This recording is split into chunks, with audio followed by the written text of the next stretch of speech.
glory to Jesus Christ, and welcome to this week's episode of God with Us Live.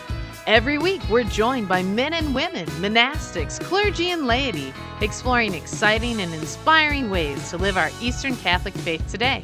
Your host is Father Deacon Nick Medelsky, a husband, father, and deacon of the Ukrainian Catholic Eparchy of St. Nicholas. And now, here's Father Deacon Nick.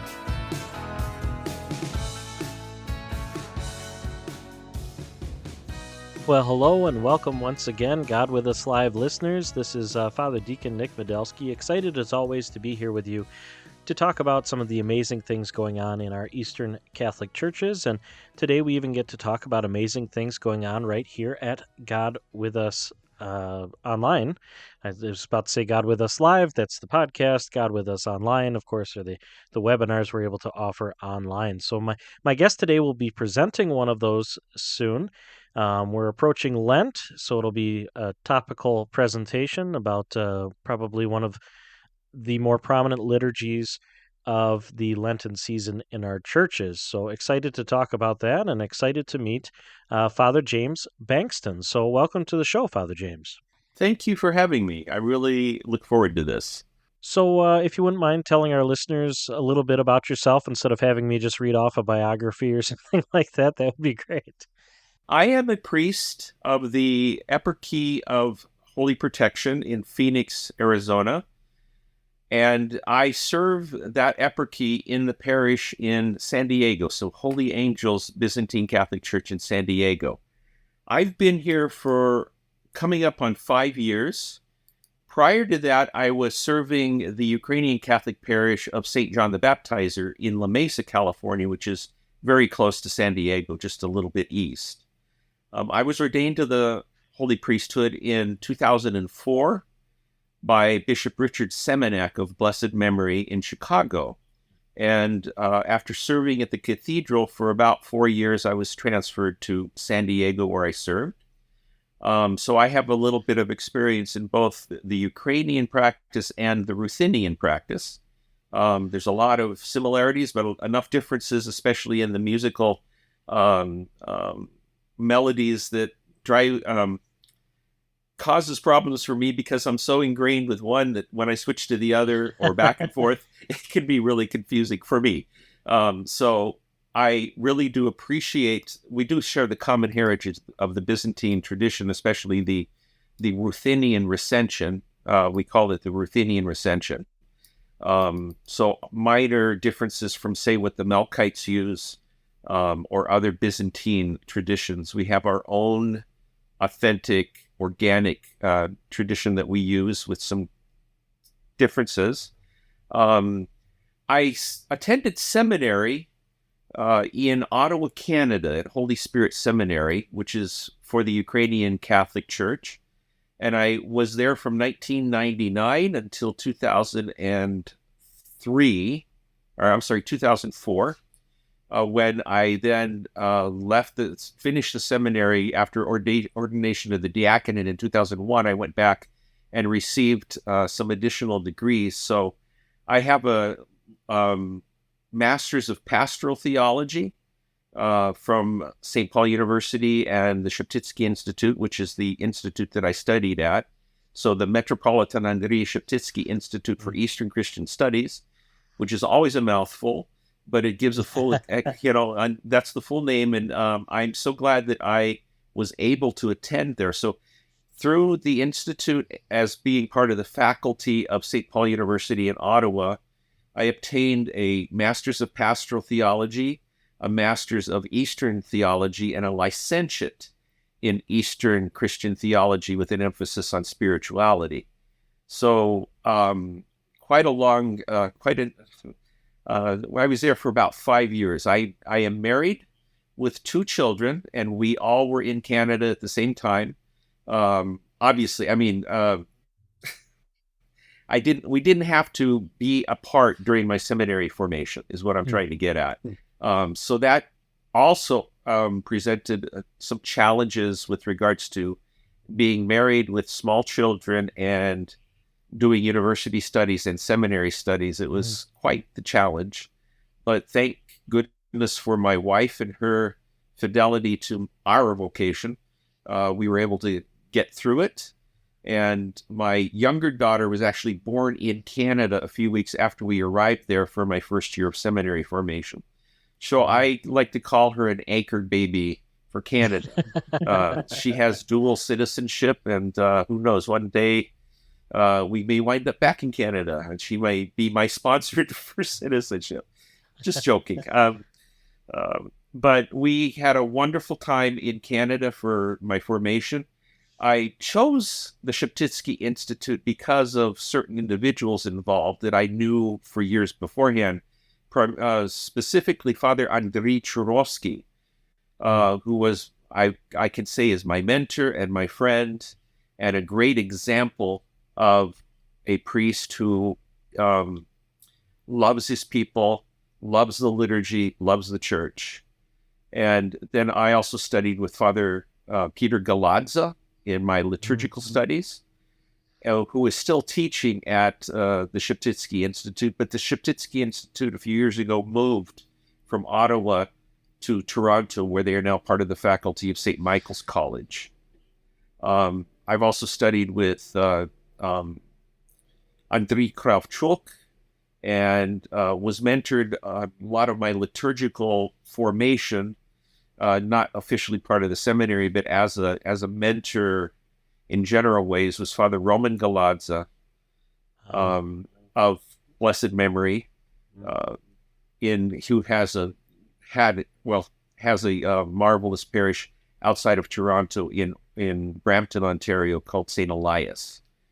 So as I said, I'm married to my wife, Olena, and we were married in 1992, so we've just celebrated our 30th anniversary almost 2 years ago. And my children are 25 and 23.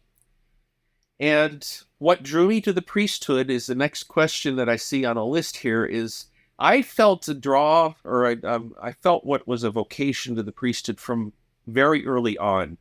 As a young child, I guess I was mesmerized by what I saw a priest doing whenever we would attend the Mass. I grew up in the Roman tradition, but it was, I was drawn to it. And after a while, when I graduated from high school, I applied to seminary in Denver, Colorado. I grew up in Colorado Springs, Colorado, but I applied to seminary, and then because of several different reasons, I decided not to go to seminary, and at that point kind of let the idea of the priesthood drop, and wound up getting a degree in computer science and becoming a software engineer for many years. So it's quite a roundabout way for me to describe how that vocation of the priesthood finally crystallized. In my profession as a software engineer, I wound up in California, working for software companies, Oracle Corporation, Hewlett Packard, and others. And in that period, I met my wife, my future wife, at a Ukrainian festival in San Diego. And after being married, we were living in the San Francisco Bay Area, and one of the priests looked at me just straight in my eye and said, "Have you ever thought about the priesthood?"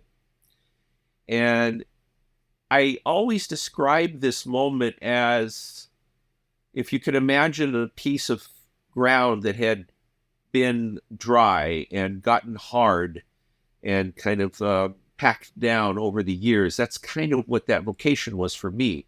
It was there, but it had dried out. It had, wasn't very prominent in my mind. But with this priest saying that to me, it's like taking a hoe and breaking the soil apart, and suddenly what was there from the beginning was able to grow again. And his words to me kind of reignited that desire for the priesthood. At which point, since I was married and attending a Ukrainian parish in San Francisco, I then approached Bishop Michael Vivchar in Chicago to get his blessing to attend seminary. And that's when my wife and I went to Ottawa with our 18-month-old and soon-to-be-born child in 1999. Other aspects of my vocation I can attribute to my father. My father was a convert to the Catholic faith from Southern Baptist, and one of the most devout and prayerful men I've ever met. And that is also one of the reasons that I was drawn to a life of prayer. And his devotion to the church was a great example to me. And so that's what drew me to the priesthood.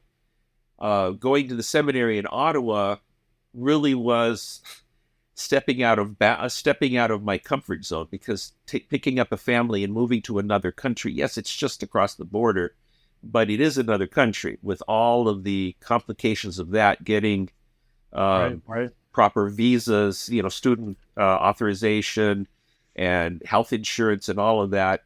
But I like to describe how, all these things that appeared to be roadblocks for me doing what I wanted to do or felt drawn to do in terms of going to seminary, all of the roadblocks that were presented to me as possibilities fell by the wayside in extreme speed.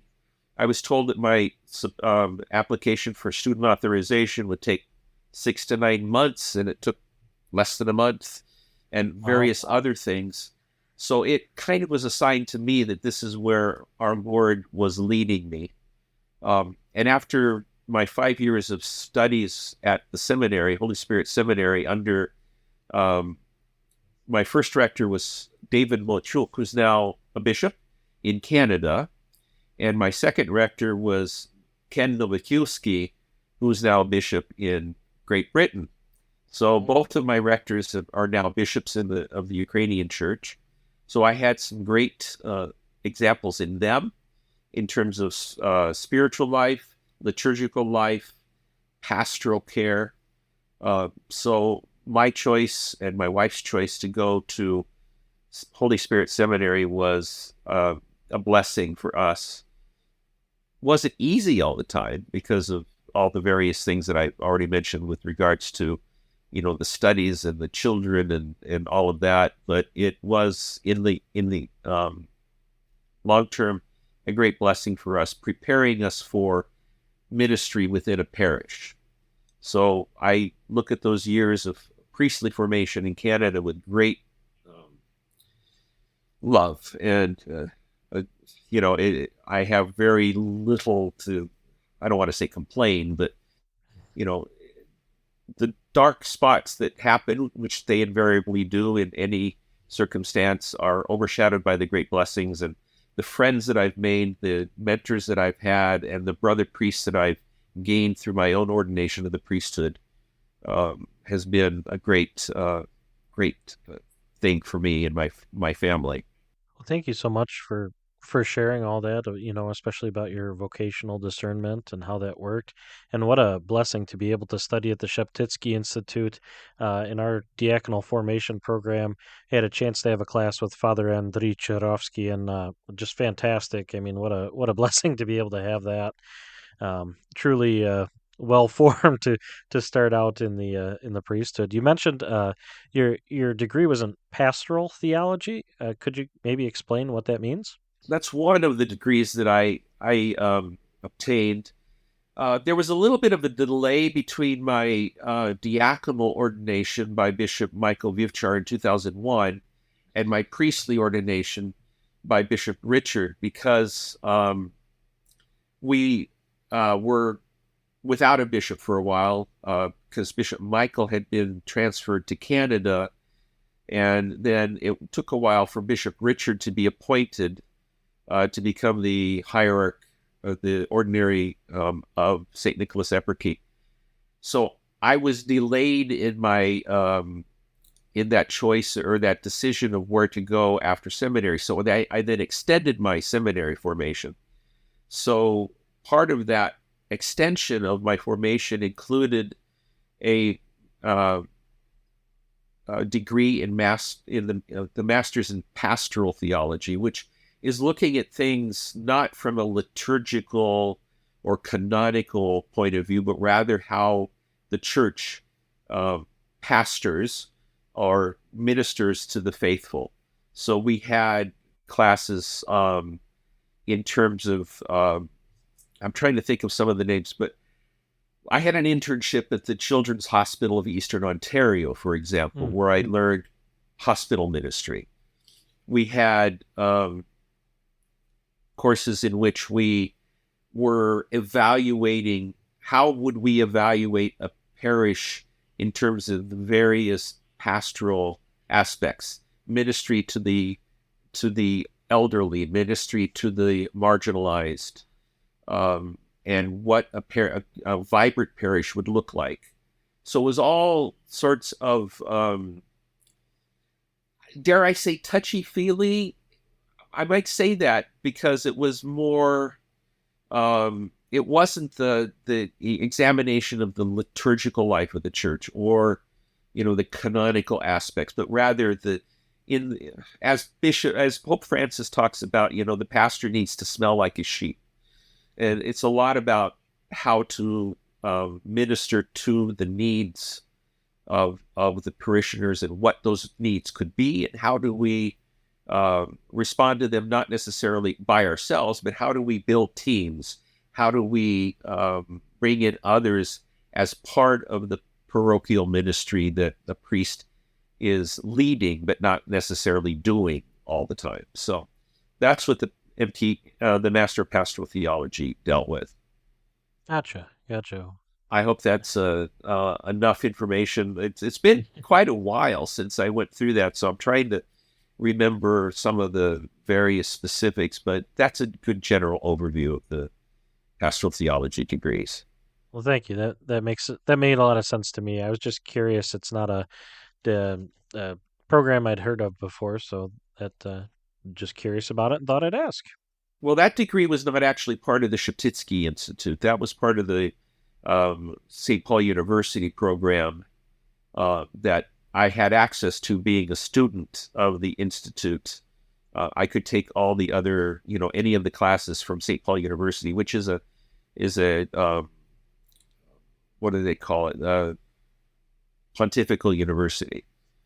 So, so most of my teachers in the pastoral theology were members of the Roman Church. So there was a couple of religious sisters that were teaching pastoral theology, and a couple of psychologists dealing with the psychological aspects of pastoral ministry, how to identify issues that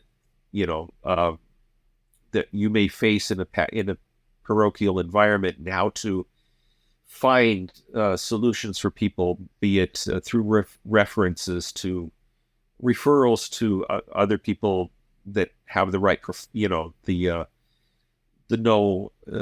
knowledge to help people in those situations when we as priests are unable to. Gotcha. That makes a lot of sense. That would be valuable. That makes a lot of sense. So probably now to kind of shift gears back to Sheptytsky Institute, kind of track on things, but back to the Eastern churches. One of the many things you're involved in here currently is the Society of St. John Chrysostom, and I had heard of that before in their work in the United Kingdom, but they also have a chapter here in the United States.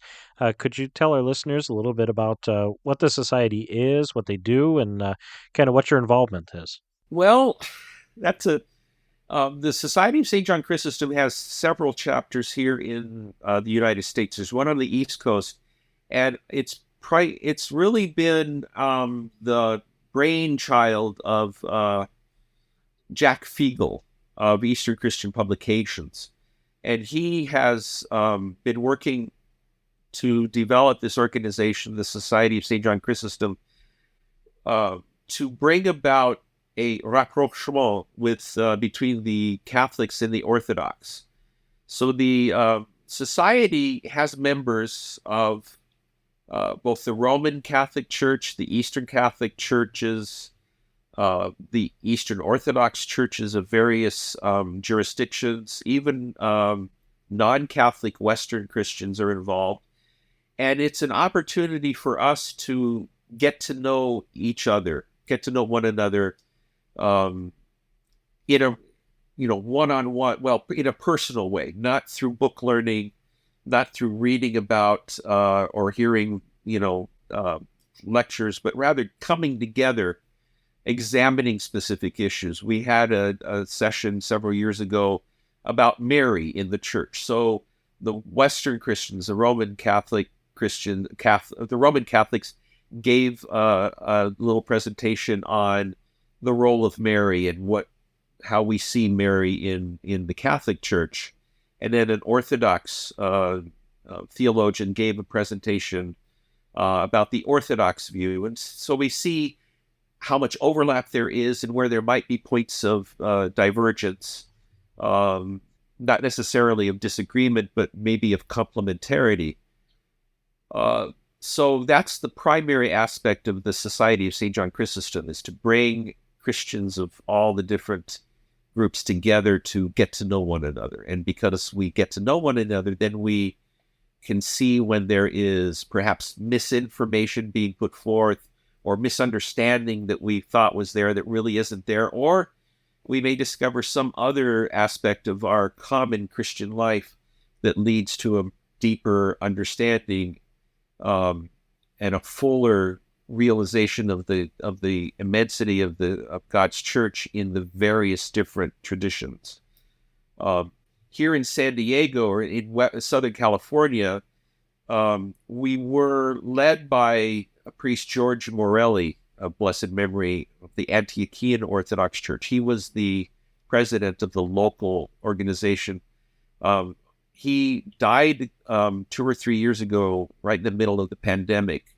And so the organization here in Southern California is somewhat suffering right now because of a lack of leadership. We haven't been able to find somebody to fill the immense void that Father George's death has left for us. We're still trying to carry on, but it's a little difficult when the priests involved are pulled in other different directions with parochial work and other things.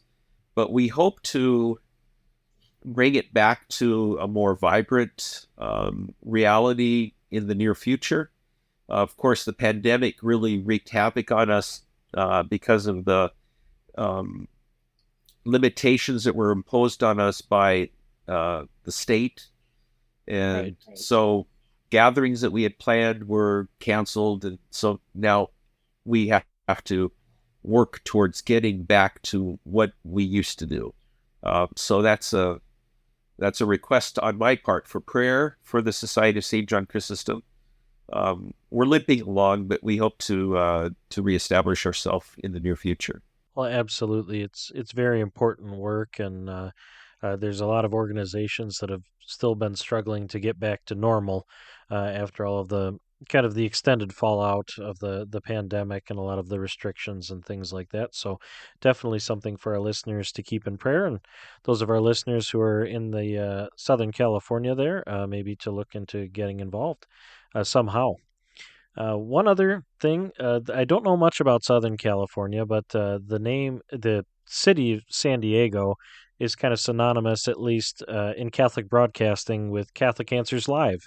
And I noticed that you got to be one of the on-air experts there at least twice. I'm not sure if it was more than that. Could you talk what was that like? What was that experience like?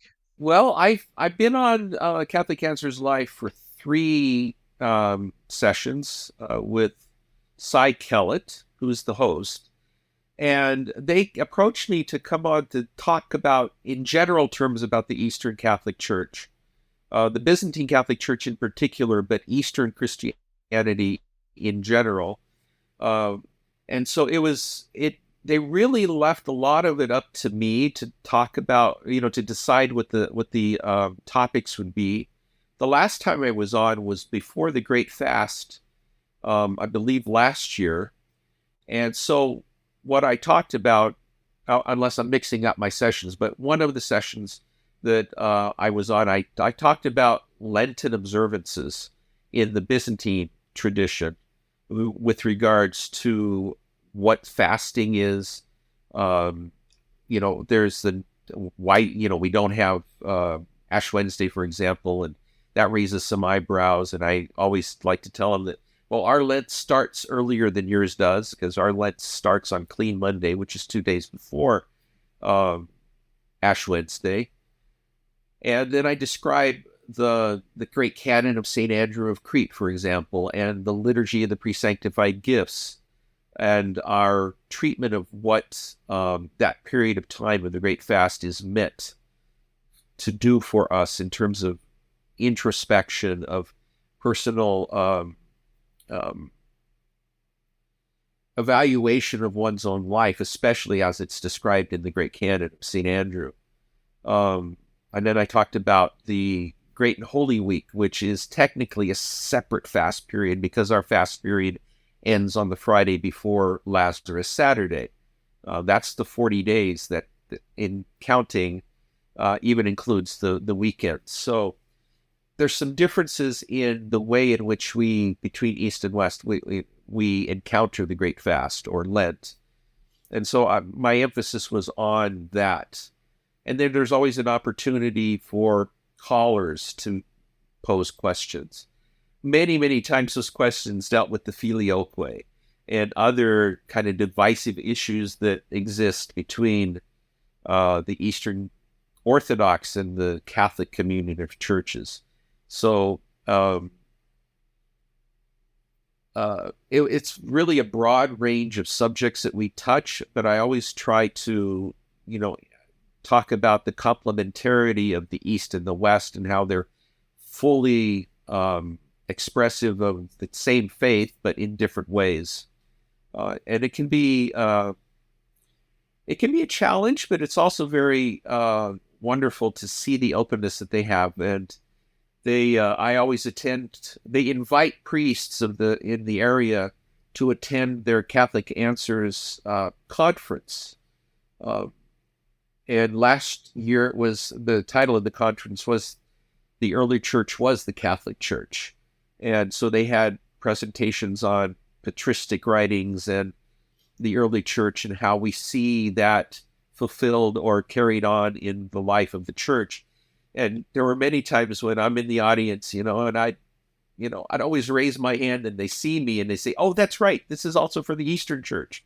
Or they'll say something and they'll say, "Oh, that's right. This is only for the Western Church," because they'll make comments like, well, the Catholic Church does this. Well, we as Eastern Catholics may not do it. For example, Stations of the Cross is not a normal part of a Eastern Catholic experience, although it does exist in some parishes.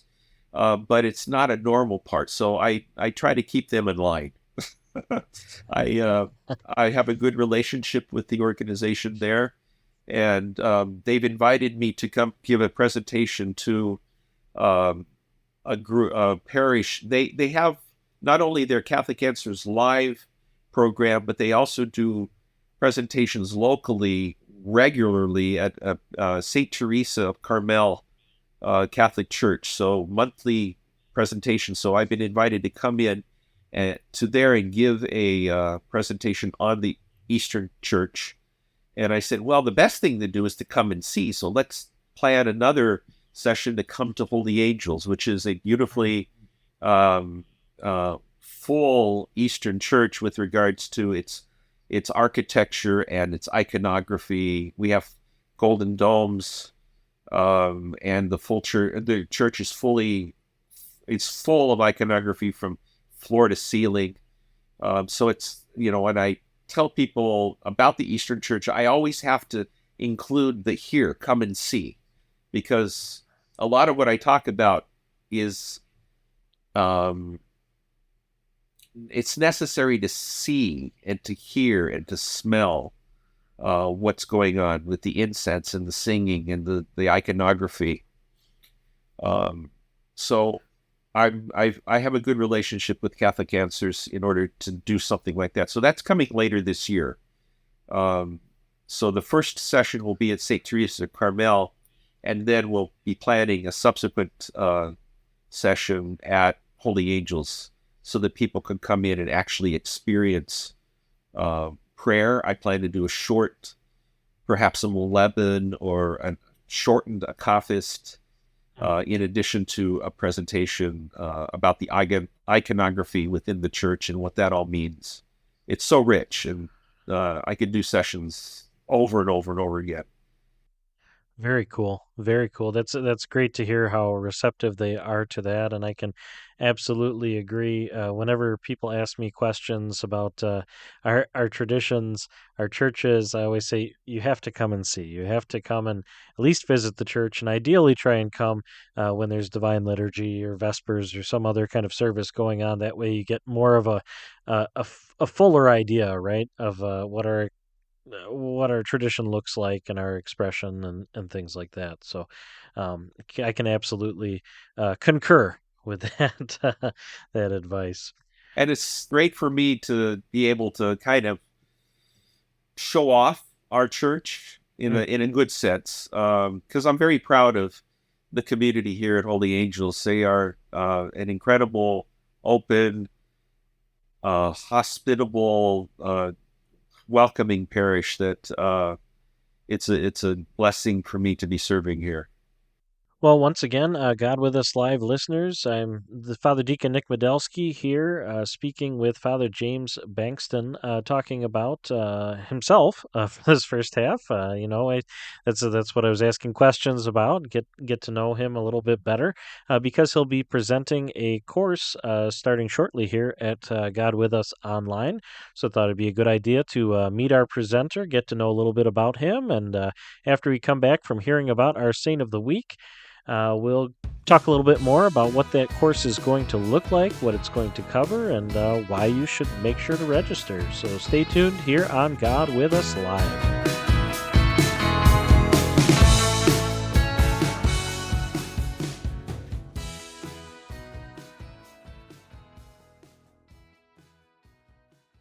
Hello, and welcome to this week's episode of Scenes with the Saints. Do you know which saint had his vocation delayed twice through the prayers of his mother? Saint Luke the Younger was born in 896 to poor farmers in the Greek village of Kastorion. Growing up, Saint Luke helped to work the fields and tend to the sheep on his parents' farm.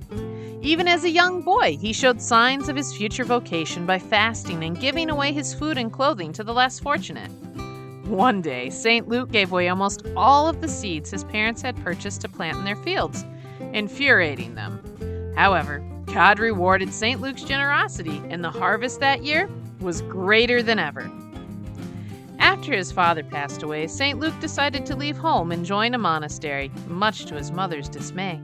She knew her son would become a holy monk, but she was not ready for him to leave home at the young age of 13. Apparently, God agreed with her, as the young runaway was soon captured by soldiers and returned home.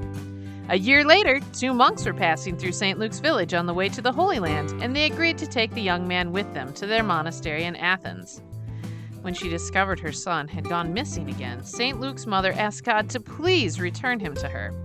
Her tears and prayers reached God, as well as the abbot of the monastery. For 3 nights straight, the abbot saw St. Luke's mother in his dreams, tearfully calling for her son. The abbot could take it no more and abruptly sent St. Luke home.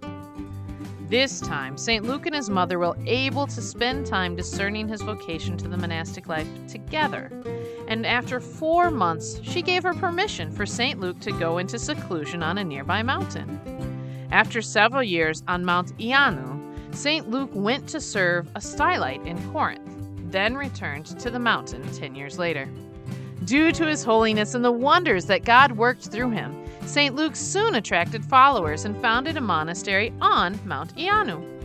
Finding himself distracted by this unending stream of visitors, St. Luke retreated into the wilderness, only to be forced onto a desert island due to invading armies.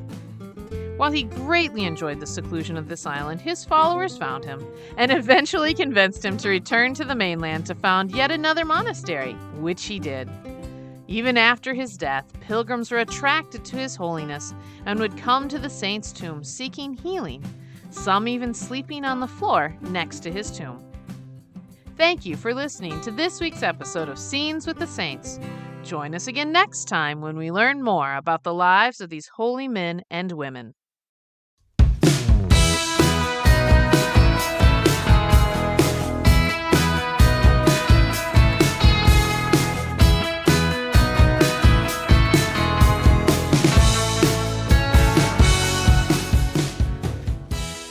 And welcome back, God with Us Live listeners. Once again, Father Deacon Nick Medelsky here with you, and Father James Bankston joining us today to talk a bit about the course he's going to be offering with God with Us Online. So, Father, go ahead and tell us about the title of the course and kind of what it's going to be going over, and some of those kind of details, and then we'll look into it a little bit more in detail after that. Well, the webinar is going to be looking at the pre-sanctified divine liturgy of the Byzantine Church. And we're going to be using a soon-to-be-published book by Father David Petrus called Now the Powers of Heaven. And that's a referral to, that's a reference, I should say, to one of the hymns during the pre-sanctified liturgy. And so he's taken that as the title for his book, but his book is looking at several aspects of the divine liturgy of the pre-sanctified gifts, its history, what the different parts of the liturgy are, the significance of certain aspects of it, how do we actually do a pre-sanctified, what does that mean? And so we're going to be looking at the various aspects of that through his work. It's a very scholarly work. Lots of references to ancient writings and the development of the pre-sanctified through the centuries. So there's a lot of meat there, and I'm actually still working through the book myself. As I said, it's not yet published. It's in its final stages of editing, and I believe it's supposed to be published in February or March, is my understanding. So it is, as I said, a scholarly examination of the divine liturgy of the pre-sanctified gifts. And I'm trying to bring up the table of contents here, which I thought I had.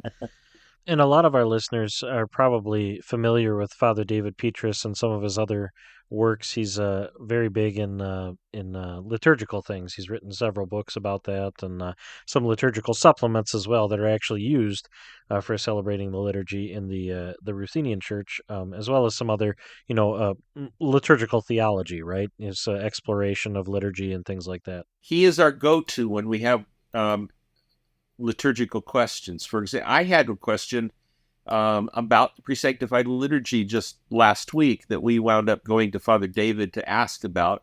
I'm not going to be available for one of the pre-sanctified liturgies at the parish here in San Diego, and I was wondering if, for example, this is one of the things that we've been approaching him about. We're wondering if it was something that a deacon could do, because it is not there is no consecration during the pre-sanctified liturgy, because we consecrate the lamb, the anhit, on the Sunday before. That's hence the term pre-sanctified. So we do have other priestless services where the deacon not presides, but leads the people in prayer. So a typica service with communion, or a priestless vespers, or things like that. So my question was, well, could a deacon basically do the pre-sanctified liturgy and omit the very priestly parts to it, and still do the pre-sanctified without a priest? And the answer was no, which I kind of thought was going to be the answer, because there are aspects of the pre-sanctified liturgy that are really very priestly and reserved to the priest alone, and those are really essential to the pre-sanctified. So in the case of my question, which was to the negative, then I had to change that, instead of a priestless pre-sanctified, we were going to have a typica service with communion in place of the pre-sanctified. So that's the kind of expertise that we draw upon from Father David. If we have questions about certain actions, certain practices, it's usually Father David that we go to, unless we find it, written in the text, or because there are documents that are apart from the Liturgicon that do describe what we're supposed to do. So if we have a question that we can't find an answer to, it's Father David that we go to, because of his immense knowledge of the various aspects of Byzantine liturgy. He's been heavily involved in much of the revision of the Divine Liturgy, creation of or updating of some of the texts and things like that. So a great resource for us to have in the church. Yeah, absolutely.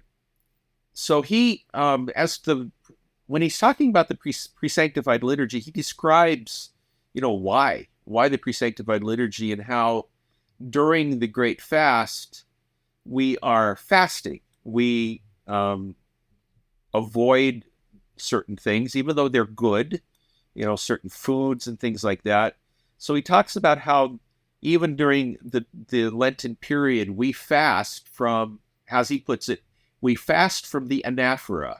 The anaphora is the central Eucharistic prayer of the Divine Liturgies of Basil the Great, John Chrysostom, and James, Brother of the Lord, if you do celebrate that liturgy on 2 special feasts during the year. So that central prayer of the liturgy, the anaphora, which is where the consecration of the gifts takes place, we fast from that during the Great Fast.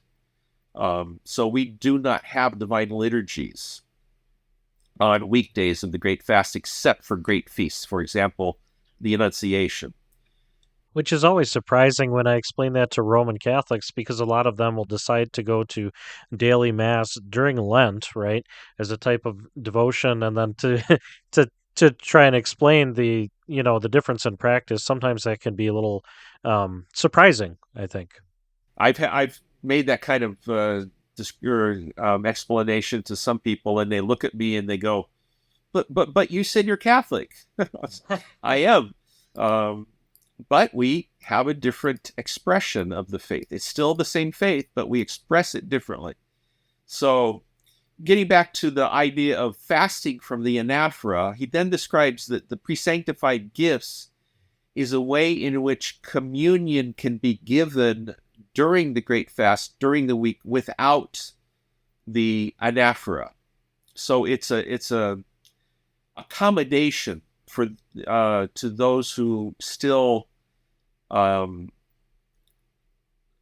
to receive. In fact, if you follow the full tradition, you wouldn't be receiving during the week. So this is actually giving extra on Wednesdays and Fridays is the tradition, making the Eucharist available to the faithful during this intense period of preparation for Great and Holy Week.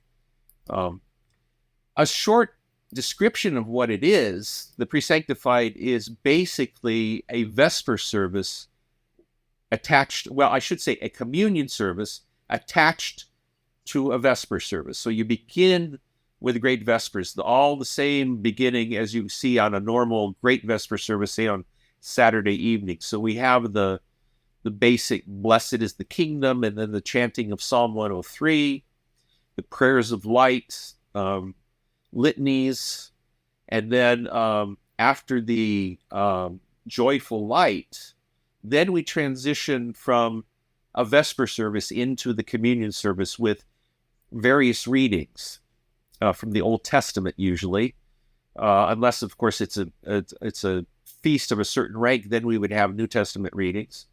There's a special blessing with the candle. The light of Christ illumines all, and everybody does prostrations at that point.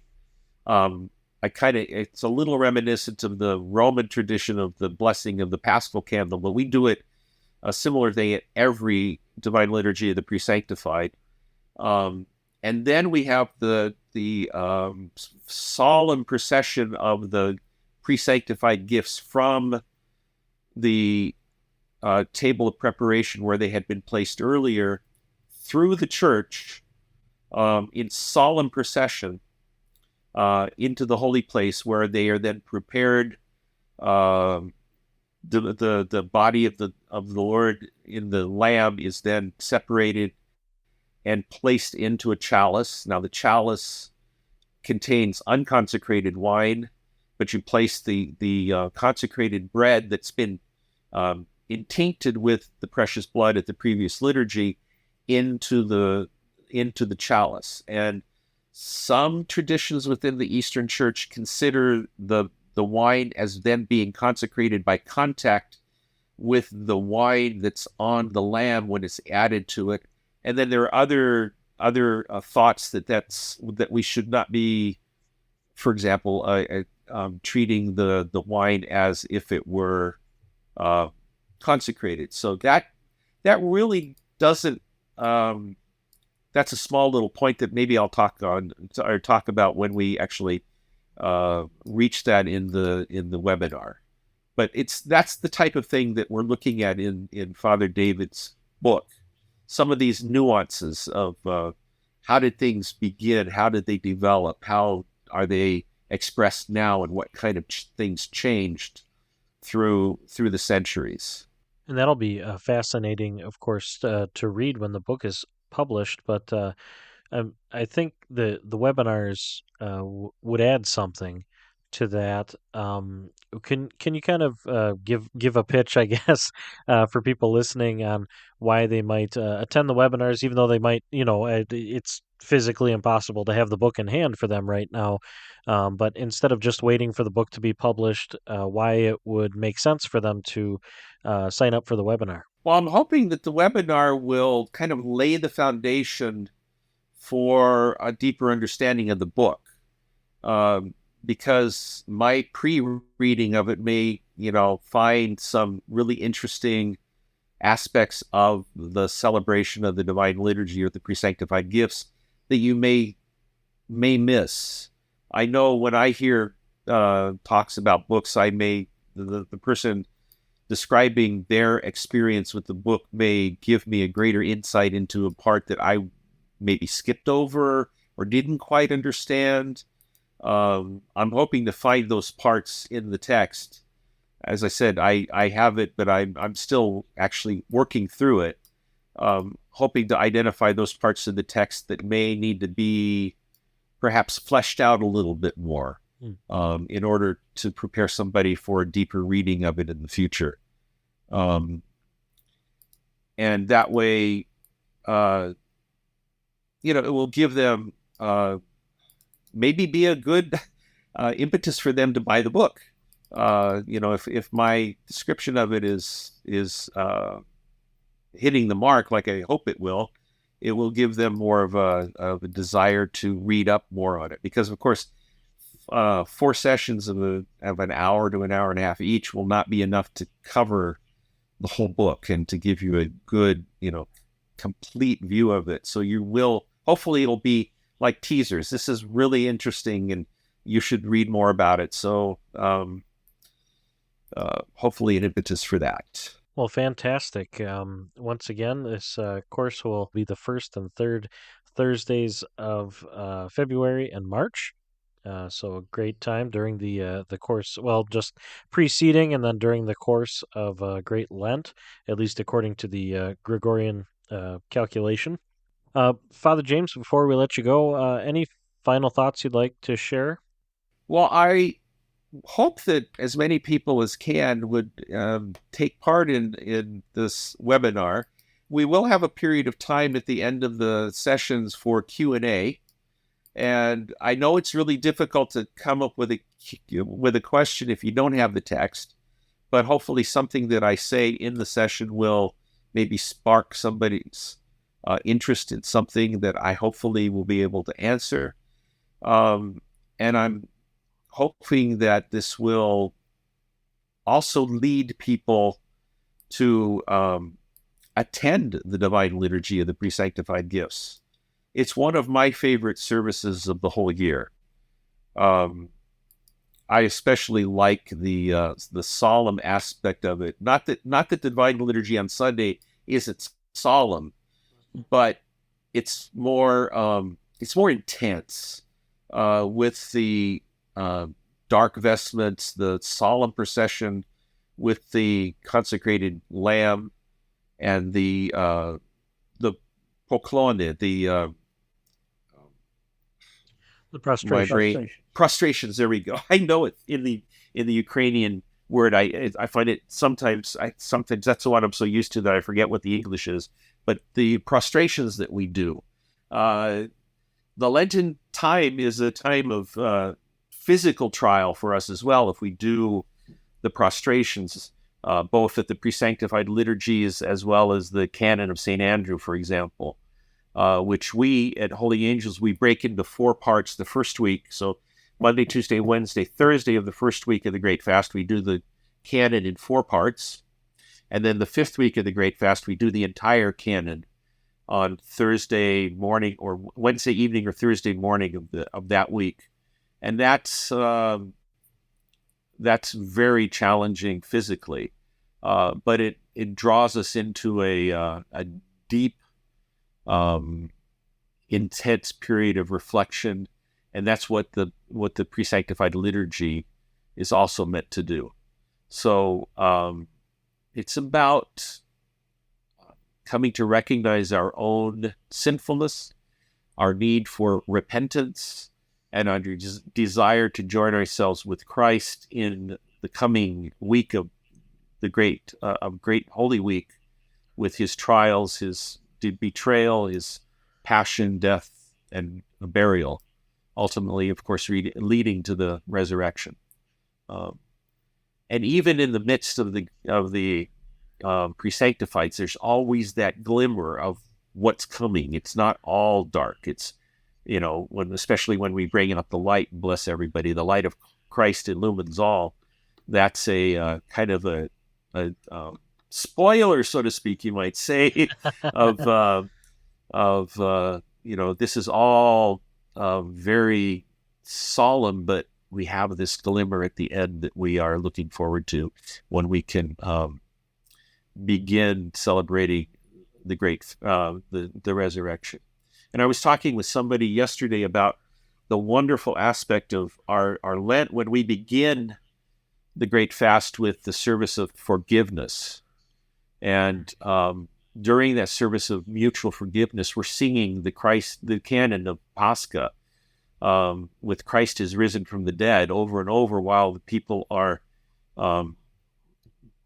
having the service of mutual forgiveness. And then we end the Great Fast with proclamation of Christ is risen from the dead. So that proclamation of the resurrection of our Lord is like bookends around the Great Fast and Great Holy Week, always keeping us in tune with what the end is, so we don't get sidetracked during the Great Fast, but we always have that as the, our eyes are always set on the cross, but also what becomes of that in resurrection. Once again, thank you so much, Father, for joining us today, telling us a little bit about yourself, and then, of course, about this course you'll be presenting for God with Us online, as well as talking a little bit about the pre-sanctified liturgy, whether we like it or not. Great Lent is fast approaching, and of course, as you said, the liturgy, the pre-sanctified, really is something to look forward to. It's a highlight of the Lenten season, and something to look forward to. So once again, thank you so much, and thank you for listening today to God with Us Live. Once again, you can sign up for that course, register at godwithusonline.org. Again, godwithusonline.org, and sign up for that course. It'll be offered the first and third Thursdays of February and March. So a great opportunity to increase your Lenten observance and kind of increase your appreciation of one of the central liturgies celebrated during the Great Fast. So once again, thank you so much for listening today. Can't wait to join you again next week to find out more about beautiful things going on in our Eastern Catholic churches. God bless.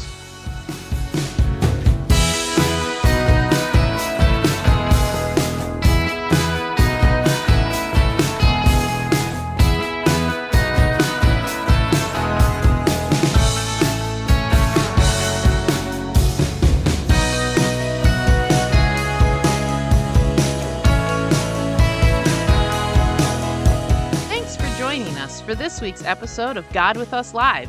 Make sure to tell a friend or two about us and subscribe in your favorite podcast app so you never miss an episode. Don't forget to follow God with Us online on Facebook and Instagram for even more great content about the Eastern Catholic Churches. And don't forget to check out all the other great Eastern Catholic podcasts at godwithusradio.org, where faith meets life. God with Us Live is a production of God with Us Radio, hosted, produced, and edited by Nick Modelski. Send us a message at info@godwithusradio.org.